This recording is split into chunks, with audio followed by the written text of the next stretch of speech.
Ben, we've got to talk about Eberechi Eze, because this is a player that a lot of Arsenal fans still have on their wish list, despite the Gunners doing lots of business already. How likely is it, in your opinion, that this is a transfer that gets completed before the end of the window?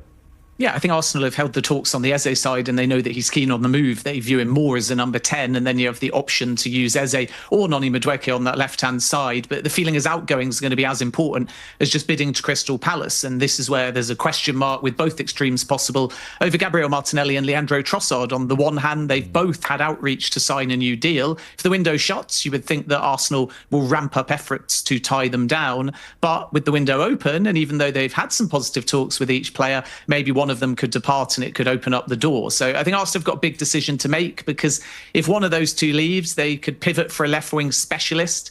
And this is where links throughout the window have come with Rodrigo, but he's expensive, or even Newcastle United's Anthony Gordon, or they go for a number 10, but does that stifle the development and opportunities of Ethan Nwaneri through the centre? Clive, how keen are you on Eberechi Eze? And I guess the big question around him is, as Ben sort of touched on there, where does he fit in? He's not quite an out-and-out left winger. You feel like he'd be competing maybe with Martin Odegaard if you were to use him in a more central area. So where does he fit into the Arsenal picture for you? It's not immediately obvious, really. Let's be honest. The way we played last season. There's two sides to this, right? There's the soft factor side. I don't think there's anybody that wouldn't like him on that side of things, because we know his backstory, we know what he does on the pitch, how much joy he brings to the pitch, and his technical ability, which I think is really, really high. Watching the games over in the Far East, I thought some of our technical ability on the ball was quite low. Regardless of the fact it's pre-season, we've got heavy legs, etc. You're looking for more technicians. And there's the football side of things. You know, he sort of, I know he's not the same player, but we had a similar problem trying to fit Smith Rowe in once Odegaard was in on the other side. He wasn't quite a left winger. He wasn't quite able to sort of usurp Odegaard in that 10 position, and he wasn't quite an 8. And so tactically, I can see the similar problems, but I almost don't care, because he's a much better player. When the ball comes into his feet, everything changes. Pictures change. People trust him when the ball comes in, so they start to move. And for me, a lot of our creativity is down to the fact of our lack of movement. Why don't you have movement? Because you don't have enough technical ability on the ball, and so you stand and you wait for it to come back to you. When players can beat people, you start to flow, you start to move. I want more of those players in the club, and the manager can work out where they stand. Yeah, I completely agree with that. I've been asked this question a lot over the last week. You know, where would he fit into the picture? For me, it's not about shoehorning him into any one given position. It's about bringing a bit more spontaneity to our attack, bringing someone who plays off the cuff, who's bold, who's brave in the final third. And I think we lack that at Arsenal. And I think by default, when you don't have enough of that, you can go into a kind of more of a structure. And I mean, people might disagree with this, but I always think structures are for defending, not for attacking. You want to see a bit more movement and a bit more sort of bravery. I mean, Nick, where do you stand on the Eberechi Eze thing? Would you have him, and where would he fit in for you? Mate, I mean, I'd have him for so many reasons. Firstly, I grew up a stone's throw away from Selhurst Park, so, you know, it's not really the thing to say on Inside Gooners, but Palace, my second team, I pay a lot of attention to what Crystal Palace do. And I just think, you know, Clive touched on it there, like, he creates chaos, I think. You know, when Eze picks up the ball, people panic because they don't know what he's going to do. He's got a trick in him, you know what I mean? He's got a great shot on him. He can beat a player. He's got a great pass on him. You know, he's got so many attributes that we need at the moment. You know, we've only got to look at the Spurs game in pre-season. Again, I know it's pre-season and a lot of people are getting carried away, you know, because it's Spurs, blah, blah, blah. But, you know, we struggled to create again in the final third. Like in that, think back to the second half. You know, I know they had a goal, but it was a mistake and they scored a goal from the mistake and blah, blah, blah. But in that second half, it was all Arsenal. But again, similar story to a lot of games last season. We just weren't able to create that final bit of magic. Especially, you know, it would have been amazing in the last, 20 minutes Gyökeres got? In the last 20 minutes to create something for him, bang, would have been great. But yeah, Eze, I think, does that. You know, bring him into the team. He's done it in the Prem for a team that aren't as good as us, let's be honest. If you put him in that midfield, in that 10 spot, I know Odegaard's got it locked down at the minute, but put him in that 10 spot, I think he creates goals. I really do. Yeah, I completely agree. And I think, you know, you look at the fact that he's developed as well over the last sort of 12 months or so. He's become a much better box crasher and goal scorer as well. Ben, let's talk to you a little bit about Leandro Trossard, because, you know, you mentioned that there might need to be some outgoings before Arsenal can really accelerate in their attempts to sign Eberechi Eze. Is Leandro Trossard likely to be one of them? Is he eager to leave the club, from your understanding? I don't think necessarily Trossard or Martinelli are eager to leave the club, and Arsenal have to be careful how they present this, which is why we're going to hear a lot of not for sale.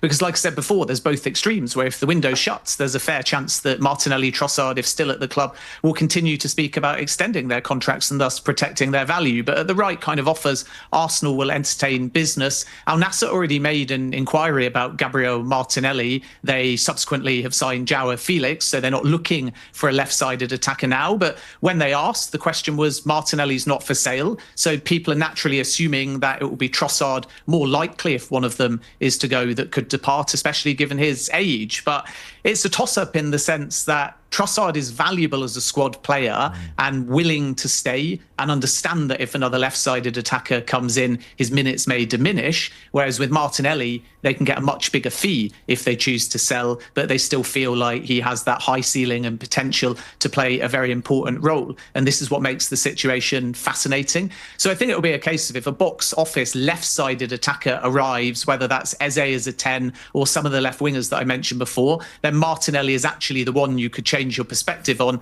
if the right kind of fee presents itself. The challenge is that Saudi interest for now has gone away. Trossard could also depart, and I think if Arsenal said to him, look, we're bringing in somebody, you're going to get even less minutes, he would accept that and leave amicably. But suggestions, for example, that Fenerbahce are close or engaged with the player are not correct to my understanding. So you've also only got 4 weeks to find him a club as well. I think there'll be Premier League interest in Leandro Trossard too if Arsenal make him available. So it remains possible that Trossard or Martinelli leaves, but actually at the time we're live, there's nothing advanced or imminent with either departing, which again probably explains why Arsenal haven't yet shown their hand in the market. What do you know of the situations around Jakub Kiwor and Alexander Zinchenko? They're two squad players, if you like, that have been talked about as potential departures this summer. Is there anything concrete around those two?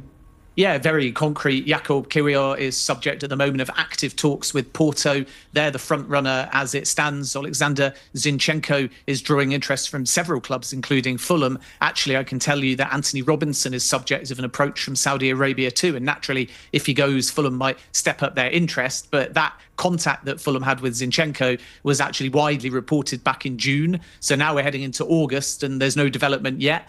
Arsenal told Fulham at the time if they were to sell Zinchenko, they'd want about £15 million. So both of these players are possible in terms of exits. At the moment, I would say Kiwor is more advanced and by all accounts is open to a move to Porto. And then, of course, away from the defence, you have Fabio Vieira as well. West Ham United have considered the Arsenal midfielder. And in addition, you've got Stuttgart at the moment, who are really the club pushing to try and get a deal over the line. So I think we'll see a flurry of Arsenal outgoings now, and that's important to trim the squad size, clear a bit of wage bill space, keep the chemistry balanced, and then maybe in the next week or two, we'll start to see Arsenal go for at least one more big signing. Clive, if you'd have asked me 6 months ago whether I'd sell Jakub Kiwor this summer, my answer might have been yes. But watching him at the back end of last season, stepping into those big games against Real Madrid, against Paris Saint-Germain, and really sort of growing into the role over time, my view has changed on Jakub Kiwor. Where are you at with the Polish defender? Would you consider offers for him this summer, or do you see him as an integral part of the squad? So polite Harry might have been yes to sell him. A lot of people were petrified with coming to big games, and because they remember the mistakes, right? They remember the issue we had against Leroy Sané, against Bayern Munich, and they extrapolate that forward into other games, other areas. So he's a player that just needs rhythm, and once he's in the team, he looks really, really good. His passing, medium, long distance is as good as anybody in the team, and he's always fit and ready, despite not playing for many, many weeks. So I have a big appreciation for him, but issues around Kiwor, maybe Martinelli touching what Ben said, is something we have to think about, because at this moment in time, the value is in those two players. They're at a decent level and their value's not crashed. And what we tend to do is we hold on to them until the value disappears. And then we ask ourselves, why can't we sell like Chelsea or Liverpool? Well, this is why. So Liverpool could have held on to Gerald Quansah, for example, but have taken the money on him, took it early and said, you know what? He needs to go and play. They've probably got a little buyback in there down the road because he's a really good player, just needs to play. But we don't do that. We hold on to our darlings a little bit longer. And then when they don't quite make it, we're in some trouble. So sometimes, despite liking the players, from a business perspective, you have to move forward and reinvest that money. And it's painful, right? Because I love Martinelli.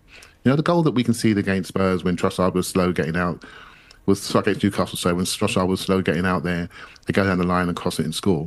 Martinelli plays, that doesn't happen. Yeah. You know, he's out there quicker, he's sharper, and these sort of things we just grown to just sort of accept. So yeah, it's hard, but if we're serious about really winning, we're going to have to make some painful decisions. And with Andrea Berta in the club now, we're going to learn about how he sells. We've seen how he buys and how he approaches that, and Ben gave a great explanation on how he manipulates the market by adding many, many different targets previously. So now let's see how you sell. That's going to be the next judge.